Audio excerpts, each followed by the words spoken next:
When given the task of designing a kite, the first decision was picking the kite design. We used the NASA Kite Modeler 1.5 to research and test different designs. After using this program, we decided to build a Delta kite due to its agility, speed, handling capabilities, and the minute need for wind. We also came up with a unique control scheme that would allow us to control the roll, yaw, and pitch of the kite, as pictured in the diagram here. The 4 connection points and the puppeteer-like controls allow for this amount of control. Here are some examples of Delta kites in action.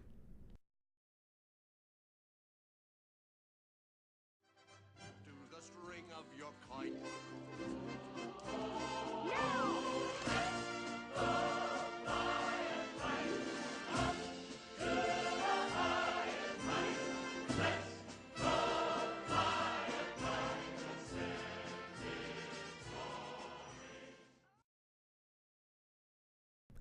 We used 5/16 inch dowel rods for a frame and ripstop fabric to cover the outside of the kite.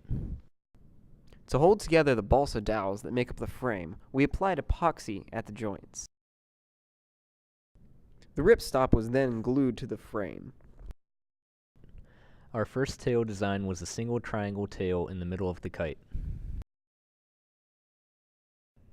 Our second tail design is 2 triangular pieces of ripstop nylon fixed on the trailing edges at the wing tips. Our third tail design was a combination of the first 2 designs to increase the surface area and drag.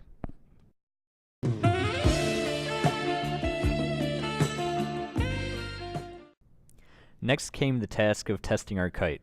We took our kite out to McMicken Commons to test. Our first flight was our most successful flight. It got approximately 7 feet off the ground. Unfortunately, one of our supports broke during the first flight.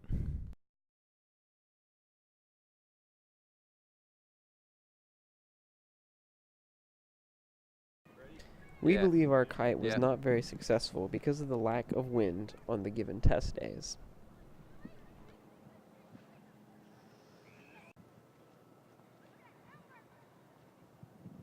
Nope.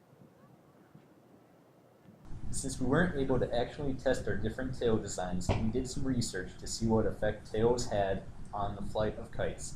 Tails are meant to create drag and also to stabilize the kite while in flight. But too big of tails or too many tails can create too much drag, which may hinder the performance of the kite by making it difficult to gain altitude.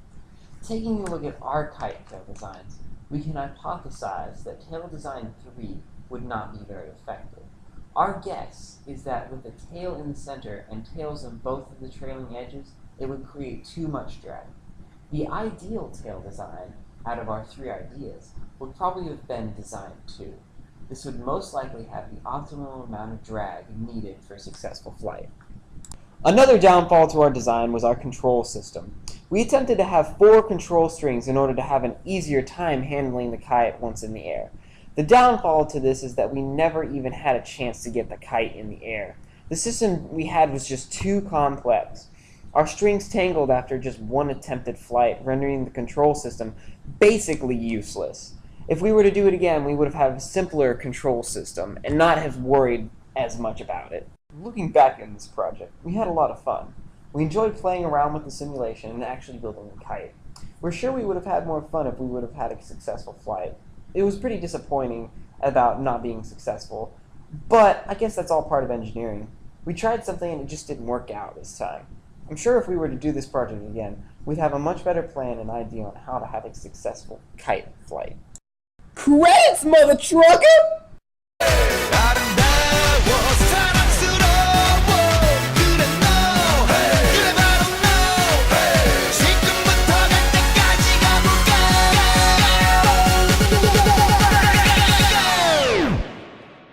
오빤 강남스타일